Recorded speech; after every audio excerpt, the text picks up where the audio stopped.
Welcome back to Looking Above. My name is Brooklyn and this is Karen. Hey, we are welcome. so happy to be back with you this week.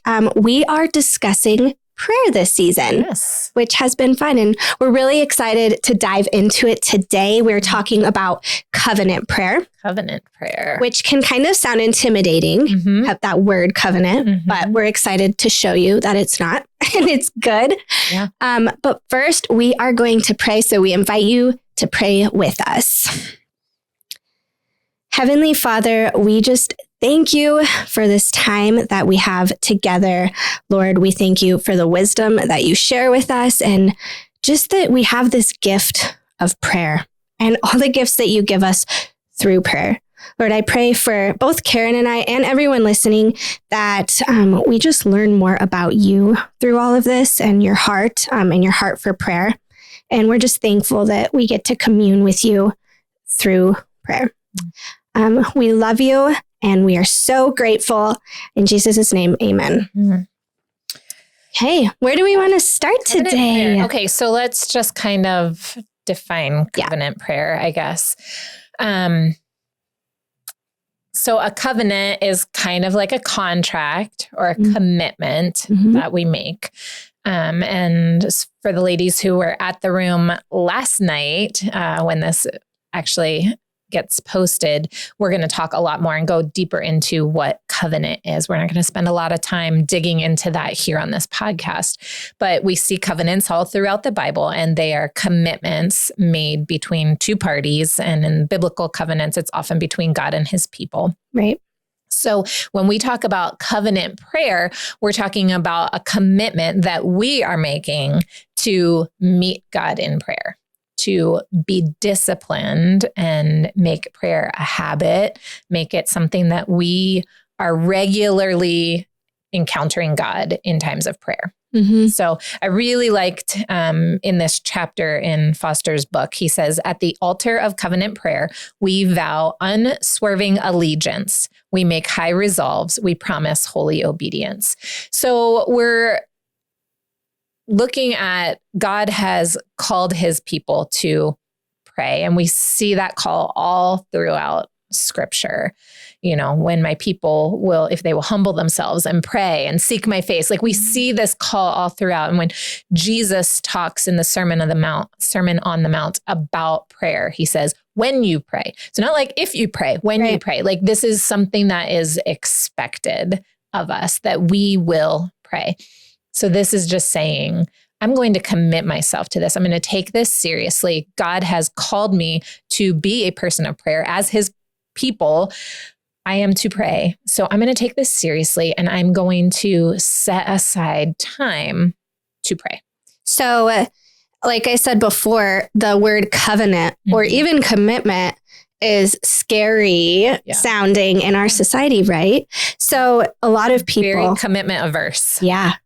Because it sounds like you're like, oh, this is just, I'm putting myself in this box. I'm in it for life. Yeah. Which is true. And it's not a bad thing, but it definitely has a bad rap, I think. Well, just look at the trend in our society towards living together rather than getting married. Yeah. You know, there's just a aversion to commitment. Yeah.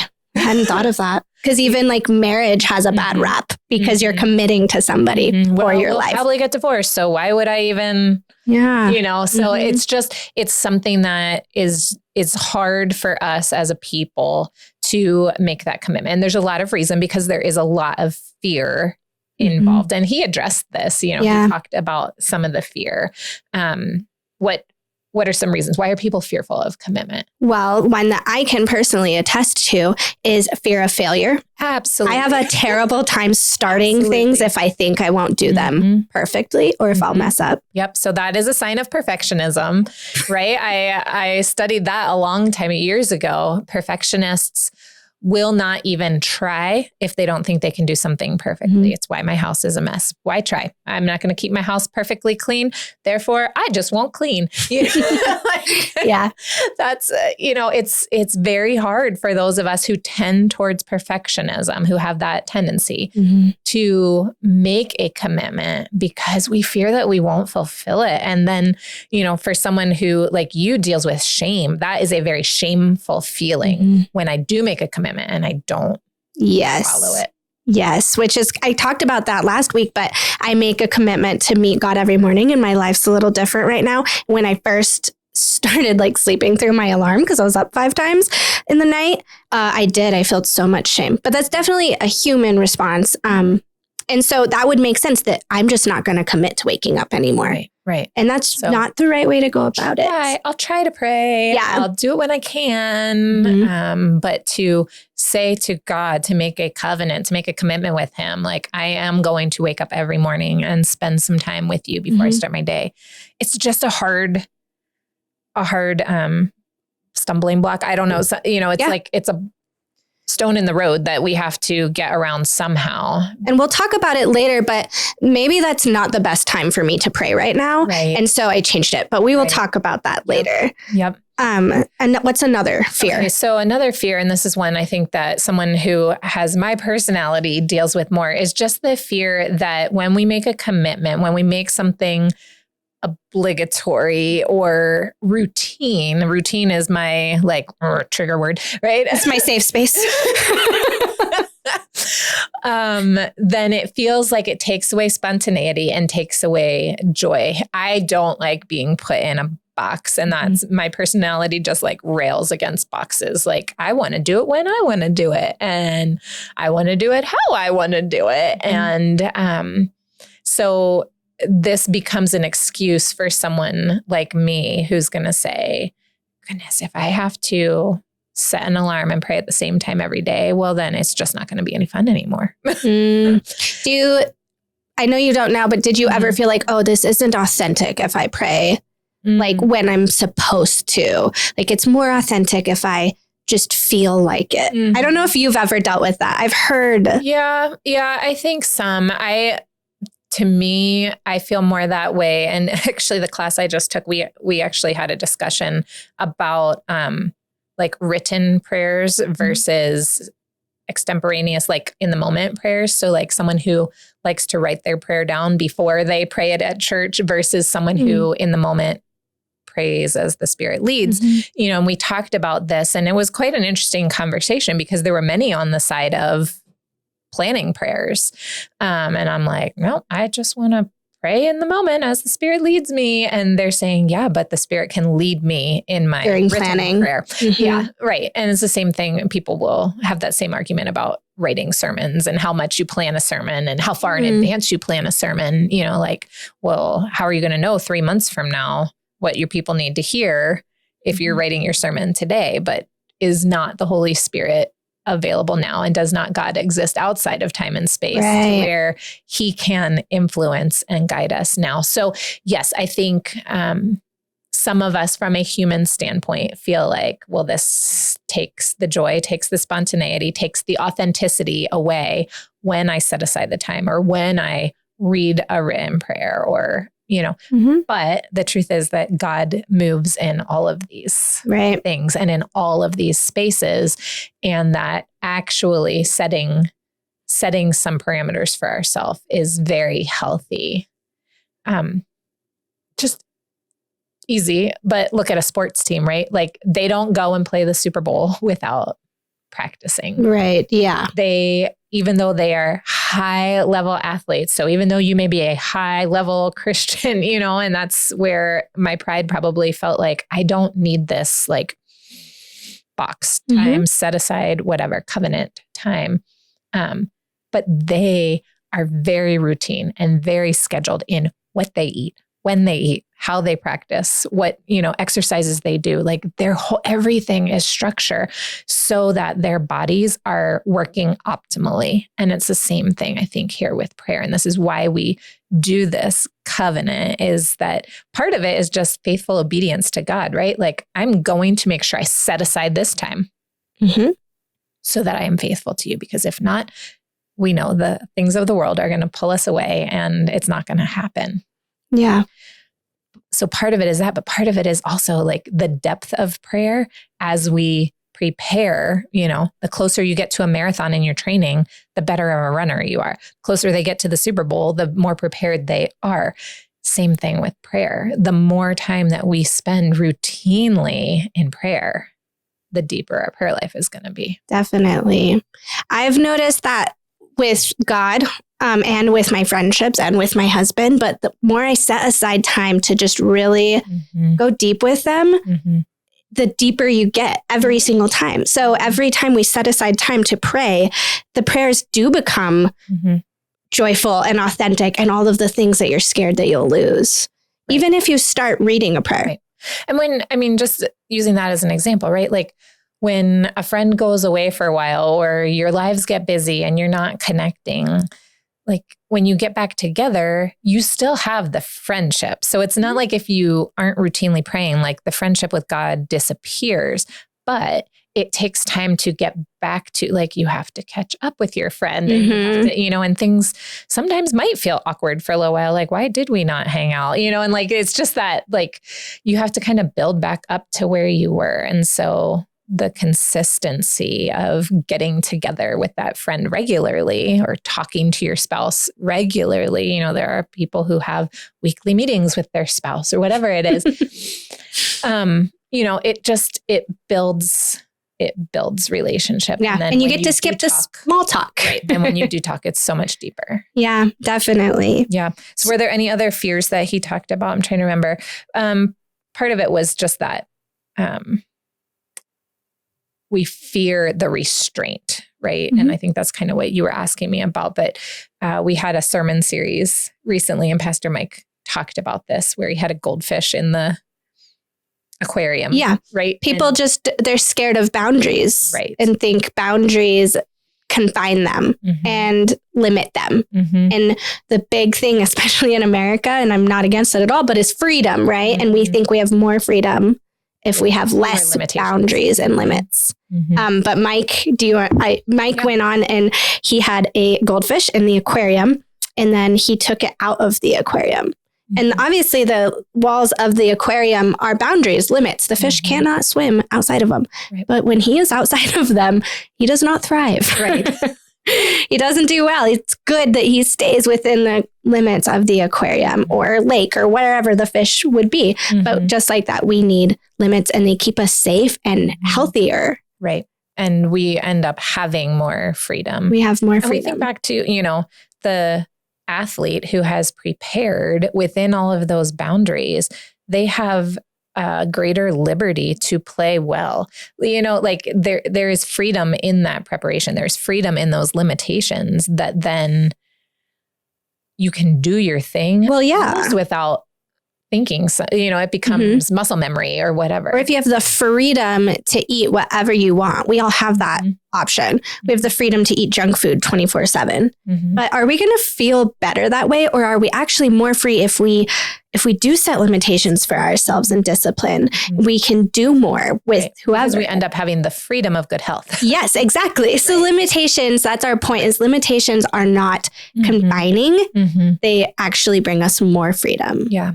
Yeah. So as we look at all of these fears that we may have coming into commitment or covenant prayer, the one thing that we need to remember in all of this is that God is a God of mercy and of grace. And there are times, again, going back to the fear of failure. And so I don't want to even start. We have to remember that God knows our heart. God knows our hearts. He knows our intent. And if he is drawing us to this and, and we desire to make this commitment, first of all, when we make this type of commitment, he is going to give us so much grace to fulfill those commitments. Like he meets us and he helps us with that. But also when we miss a day, when life gets in the way, he is so gracious. And he, it's not like he's like, well, Brooklyn, I was waiting for you this morning and you didn't show up again. So now I'm not showing up. Like he doesn't do that. Like he's not like a parent might be like, okay, why are you late again, son? That's not it. He's just so forgiving and so gracious. And not that we ever want to take advantage of his grace, but we do need to live fully aware of it and in light of it. That, okay, I didn't do it today, but tomorrow is a new day. His mercies are new every morning. Right. So, or later today, I will meet with you, God, when I have a minute. Or tonight when I'm feeding my son. There's just so many opportunities to meet with him later. And he's not going to, like you said, I was waiting for you this morning. So now we're done. And that's it. Yeah. Like when you're waiting for your professor, there's that college rule, like 10 minutes. And if your professor's beyond 10 minutes. Then you leave. Yeah. So like God waited for me for 10 minutes and then he was like, sorry, Karen, you're too late. You can try again a different tomorrow. time. Yeah. Doesn't work that way. No. So there's different covenants that we wanted to talk about that Richard Foster talks about in his book. The first one is covenant of time, which we've kind of touched on. But what is the covenant of time? So this just has to do with consistency, setting aside time when we are going to consistently meet God. And I really liked how he talked about this because he was so gracious, I think. Foster was so gracious in how he described this because it's going to be different for each of us. But he also used, the scriptural example. So the Hebrew people had set times for prayer, and there's still cultures that do this, today that stop what they're doing and pray at certain times of day. But, the Hebrew culture, they met in the morning and in the afternoon and at night. And so we see examples all through scripture of people stopping for prayer at these different times. Like think about the story of Daniel and how even when they were told not to pray, like at those specific appointed times, what did Daniel do? Like he went into his room and he prayed. We see the disciples going to the temple for prayer. Like there's a very faithful aspect to setting aside time or times through your day when you're going to just turn your attention back to God. And I think that's a big piece of it is the humility factor. So when we set these times aside, it just reminds us that we are God's, that he's in charge of everything and that everything does not ride on our shoulders. There is a humility in that. Yeah. And like you said, turning back to God because we can get so caught up in all of the things that happen throughout our day that it's easy to forget. Doing it on our own. Right. So we start running in our own strength. And so having time set aside kind of is like, oh, wait. Right. So God's a part of my day too. Right. And it kind of can go back to all of those fears of, oh, but it's not authentic. No, it is. It really is. If it's just intentional. Yeah. So for each of us, we need to do what's going to work for us. And this may look different depending on our season of life, depending on our obligations.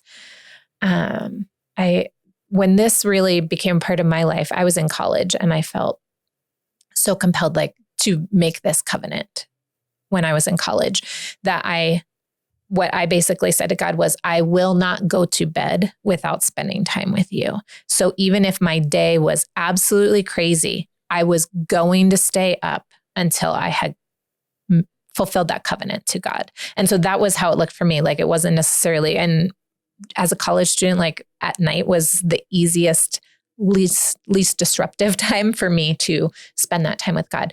But like, it did not matter if I was done all of my work at 10 p.m. or at midnight, whatever. I was not going to get into my bed until I had sat down and read my Bible and prayed.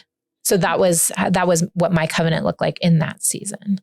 I know you have, had a long going covenant with God to meet with him every morning. And that's where I'm at now.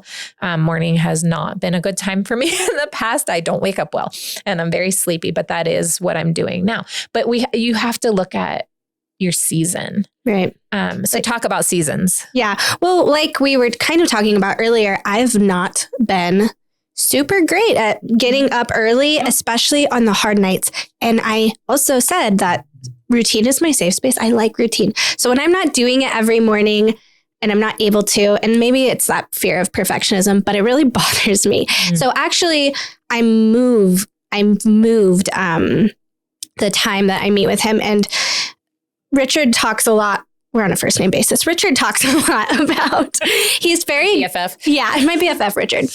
He talks a lot about grace, and he actually has like different sections. He has one for farmers and people that live in cities, and he has a section for moms, especially moms with infants, and talks about kind of how every day is really different with an infant. It's really hard to have that routine, but every day they eat, or every day they sleep at some point, whether it's on you or in a crib, and finding moments of prayer in those times. And that can still be covenant, right? To meet with him in those times. Yep. So lately I've been doing it when I lay Porter down every single night. He's really good about his nighttime routine. So I rock him in his rocking chair, and I close the door and I'm away from the loudness of my other child and my husband.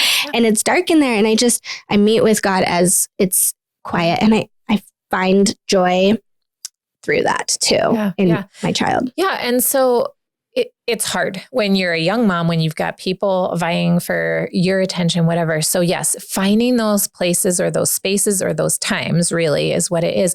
I know there was a season in my life when I felt like the only time I could like concentrate on God was when I was standing over the sink washing dishes, because nobody bothered me then for whatever reason. And so I would wash my dishes and talk to God as I wash my dishes. Still to this day, like showers are a main time. When I'm in the shower, like I will crank up my worship music and I just can focus on God, because again, it's like I'm away from everybody else and all of those other things and people talking to me. And so the covenant of time is finding a time. And we would not suggest that you start with saying, I'm going to get up and spend 2 hours every morning praying. Yeah. Like that's not where you start. You don't start by running the marathon. You start slowly. So maybe it's committing to 10 minutes. Right. It's the couch potato to 5K thing, right? Like you start little and you just do something like, okay, God, yes, I'm going to give you 5 minutes or 10 minutes. Like every day when I go to my lunch break, I'm going to eat my lunch and then I'm going to spend 10 minutes praying. There's people, when we asked, like, what's the biggest reason you don't pray? They said busyness, which I'm not shaming because I've been there. But Richard Foster says in his book that you have to make time. None of us have time, extra time, but you can make time. So that's really what it's about, is just setting that time aside. Right. Yeah. If we wait for the time to show up, it will not. And so that's why, covenant prayer, we set aside the time. We say, this is when it's going to happen. It will happen. And even when you set aside the time, it does seem like more stuff comes against you. Do you find that? For sure. You're like, oh, for sure. Yeah. Well, that's what's been happening to me. So the mornings I do wake up at 5, Porter wakes up at like 6:30 or 7. He'll wake up at 5 those days. Like, Or there's just a million things you're like, oh, I should do this really quick. Right. And you do feel a little bit attacked. And of course, the enemy does not want you spending that time. Right. So, yeah. And he talks about that, like trying to separate yourself from distractions. Yeah. So going into a room where you can close the door, setting your kids up with something that will keep them busy for a while, or doing it when they're out of the house, putting your phone away. That is the biggest distraction. Yeah. Like I get texts 24/7 and someone will always need me when I'm trying to spend time with God. And so needing to remove the distraction, remove that distraction, or just, put it somewhere else. Don't answer. He talks about don't answer your door if someone knocks at your door during this time that you've set apart for God. So it's not just making the boundary, but then holding. That's what I was going to say. I think it's also about realizing that it is a covenant. And that's where like the word covenant comes in. I committed to doing this. And so making the decision, because there will be things that come against you. But the benefit, that's what we have to remember. The benefit outweighs whatever we feel like we're giving up in that moment. Right. Yeah. But yes, finding a time, making that time, and then guarding that time. Yeah. That's, the covenant of time is setting apart and then just fiercely guarding it. And I think I was thinking about this morning, like, oh, it's hard to find the time. And I get that. My husband and I, though, go on dates every week, and I make time for him, or I make time for my friends. But if I'm not making time for God, that says something. But even with like Stephen, who's physically right in front of me, even with our weekly dates, I will find all the excuses not to go.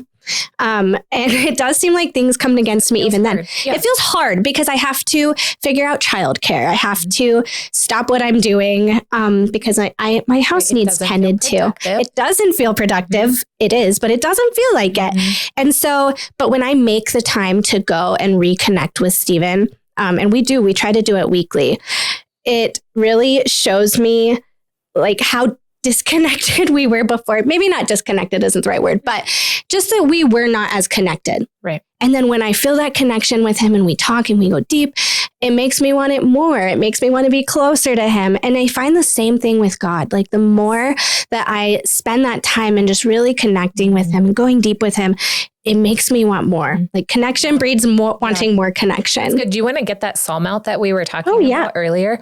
Because that really, I think, fits with this, that the more that we do that, and once we taste the Lord's presence, the more hungry we are for it. And, you were saying like, as I've been more disciplined. Yeah, I've seen it in you.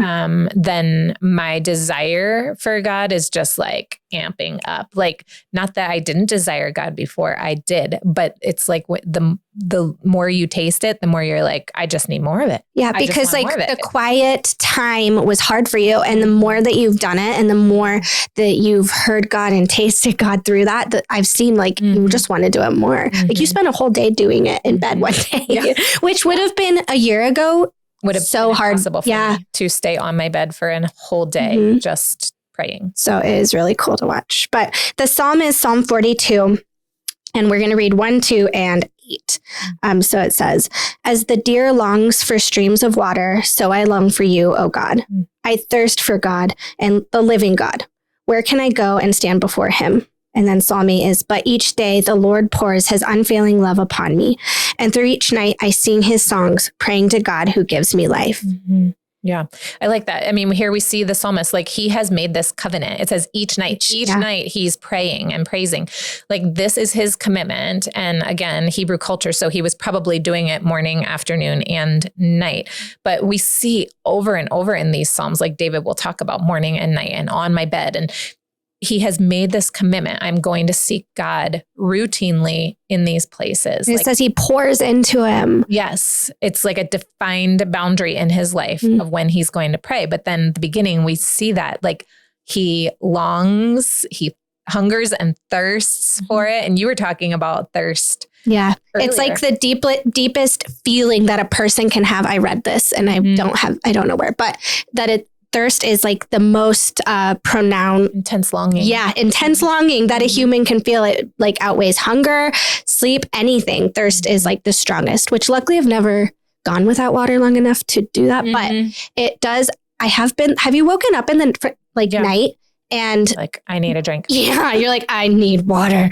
That's how I want to feel for God. And actually I pray pretty often that I'll just like thirst for God. I just want to feel that intense feeling for him. Yeah. Yeah. And so that's what we see when we set aside this covenant of time.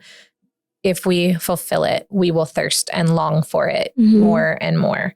Another covenant that goes along with this is covenant of place. And so where the time gave us that like routine structure, right? This gives us stability. So it anchors us. And so covenant of place is just establishing a place where when you have this covenant time with God, you go to that same place every time.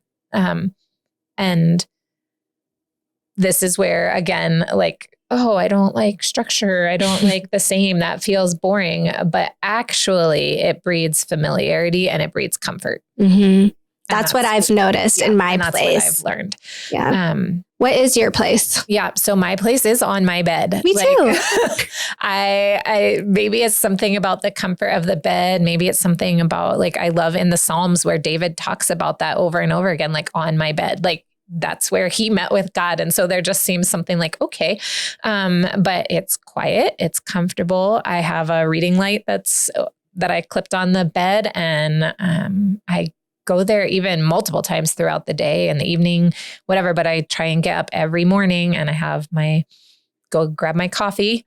So, that's comfort feeling to have that warm in that cup there. And then I get my Bible out and I spend my time in my reading and in my prayer. But yeah, mine is on my bed, and I'm trying to train Daniel to understand too. And Paul's trying to remind him, like, if mom is on her bed, she's spending time with God. That's good. Yeah.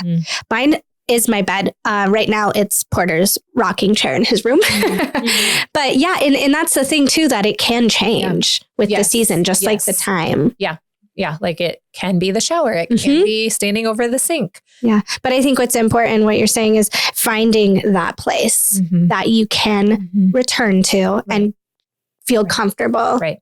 So in scripture, we saw God's people would go to the tabernacle or go to the temple. Like there was a place that they went to meet with God. And of course, they believed that God's presence was behind that curtain, behind that veil. And so it was really about getting closer to him and being near to him, where they believed that he dwelled. Now we have the experience of, the tabernacle is us. The Holy Spirit resides within us. And so wherever we are can be that place. But the covenant of place is just setting aside a place where you can meet with God. And it's easier to feel or to be more open and vulnerable when you are in a comfortable setting. Like if you and I were walking through Marshall's, could we have a deep conversation? Yeah, we could, but it would not feel... I would be very distracted. It would be, you would be very distracted, and it would be harder. You're just not as comfortable there. But if we were on your couch or at my couch and, had our blankets or whatever, it's so much easier to just be open and vulnerable and really share what's on our hearts. Yeah. So I think that's another example of place. Absolutely. He also talked about community being part of place. And so if we believe that prayer is part of our life and that our whole life is a prayer, like everything we can do is a conversation with God, and that we meet God when we meet with each other, right? When we meet with God's people, we are experiencing the heart of God and we are hearing from God through others. So that's a different way of considering prayer. But I really liked, the covenant of place being that one of the places that we covenant to meet with God is in small groups. And so to have that covenant and to uphold that, to say, I will be, when my small group meets, I will be there. When my life group is getting together, I'm going to covenant to that place, to that group of people. And I'm going to show up because God is going to speak through me to them and through them to me. It's something that we don't often think about. Is that this can also be a covenant, that meeting in a small group or with a friend weekly for accountability, whatever, that is also a covenant. Yeah, that's so true. Yeah. And it's one that we take so lightly. Anything and everything comes between us and meeting with God's people. Literally every Tuesday, and I don't even think I'm exaggerating, every Tuesday, there's like 10 reasons why I shouldn't go to group. Yep. And it's so annoying. And I choose to ignore them because I've never regretted coming. Right. Like once I'm there. Sunday mornings, coming to worship. Like everything will come against that because the enemy does not like it when we have unity, when we have community. So to make a covenant with your group that unless I am in the hospital, which is why you can happen. Yes. Unless I am dying, I am going to be here. I am going to find a way. I am going to uphold this commitment. Right. Yep. And even, there's just so many reasons but really you can get around them all unless you're in the hospital, really. Yeah. It's resolve. I've been talking to Kalena about that. Like when Satan wants to come against something, he is going to keep throwing things at you. But we as God's people just have to live with resolve. Like, I also think I will not be thwarted. Have you noticed though, like I feel like, I don't know if this is true, just me, but I feel like he gives up on certain things and he'll go to something else. Mm-hmm. I don't feel like on Sunday mornings anymore that he really tries to come in there, because we have made it a point that we will go no matter what. Right. And so we come to Sunday no matter what. So now I feel like he tries on Tuesday nights or with Steven's group or whatever. But once you show him like, you're not going to change my mind, do whatever, but I'm going, I feel like he goes away. Absolutely. Absolutely. So the last covenant that he talked about in this chapter was the covenant of heart preparation. And some of this we've kind of touched on, but it's just about being ready and coming expectant. So when we make that covenant, set that time aside for prayer, for meeting with God, we have to come like expecting that God's going to be there too. Like, I'm not just coming to fulfill my obligations, do my duty, like, okay, I'm going to just say these prayers out of routine and because I said I would. But we come like, okay, I am going to meet with God today and God is going to meet with me. And I'm expecting him to show up in this time. He's going to listen and he's going to hear me and he's going to share his heart with me. And it's so cool, but it is so easy to make it a checklist. Absolutely. Absolutely. And I think this one is just like where we add that joy back into it is when we can come and say, even though, hey, God, I'm going to meet you in my box, I'm going to come at the same time and in the same place, but it's like your weekly dates with Stephen, right? Like you go expecting now to have that connection with him. You go expecting, and think about, like when someone is first dating and they're like, they have to get their hair right and their clothes right. And what shoes am I going to wear? And it's like this anticipation and this preparation, right? Like they're getting ready to go on this date to see this person that they love and that they are in relationship with. And it's the same thing. Like we get ourselves ready to meet with God. So how do you do that? How do you get yourself ready?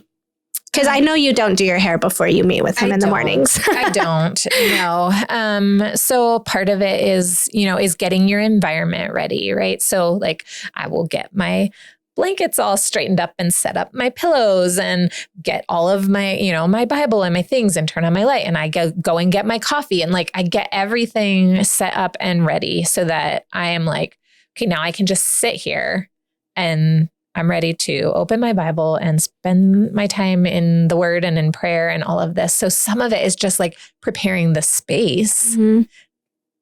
Excuse me. Some of it is preparing our hearts, right? And one of the things I really like, with just talking about environments, I really like, there's certain music that I like that is less words and more instrumental, but is very, I don't know, I call it prophetic music, but just like I listen to kind of the same things over and over, but it just kind of helps my heart be like, okay, now I'm anticipating God in this time, or this is the music that will connect me to him. So music is big for me. You talked about candles and I think if I had a fireplace, I would definitely sit in front of my fireplace, but I don't. So I light a candle every time.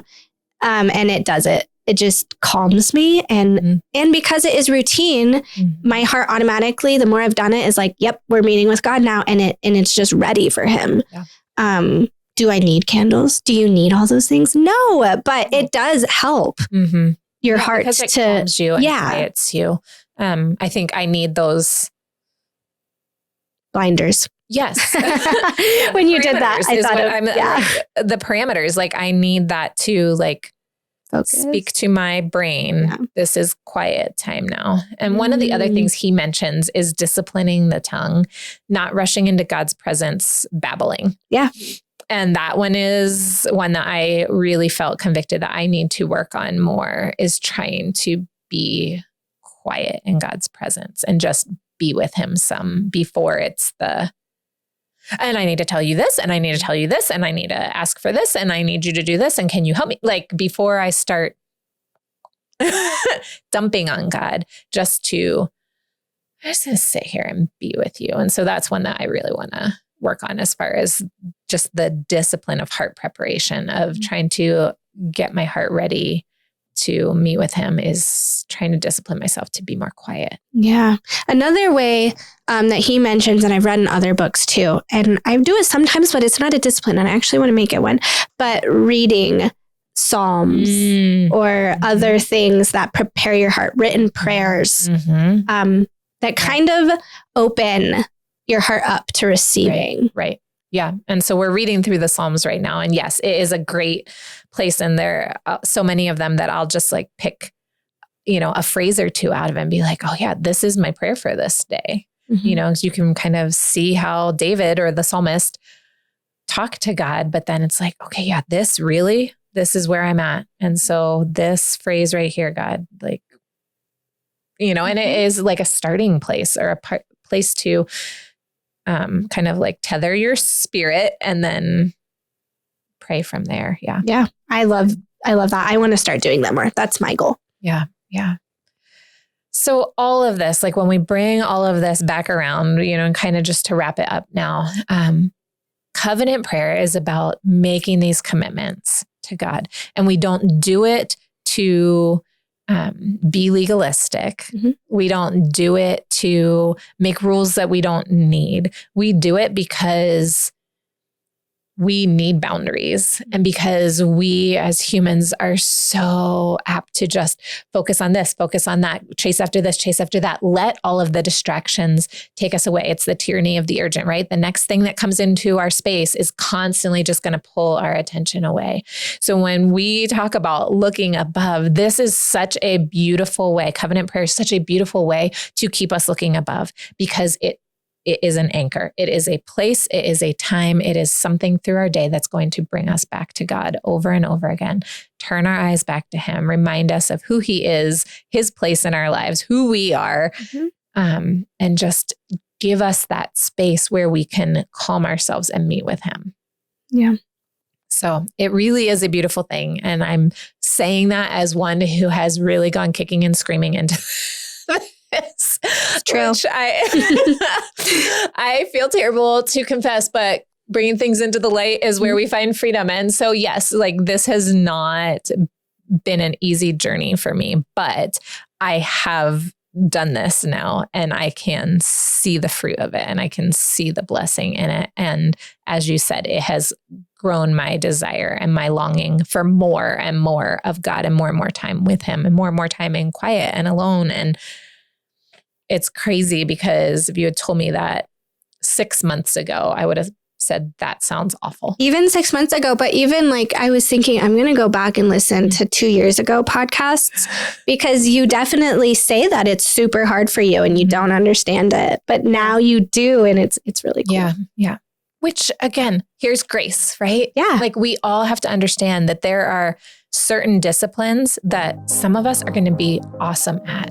And there are other disciplines that are my jam and probably not mine. And so show yourself grace in this. Start small, but God is so faithful and he will show up when we are faithful as well. Yeah. Thank you for joining us. We encourage you, find a time, set some time, make a covenant with God, try it out and see what happens. And until we talk to you again next time, we will remind you to keep looking above.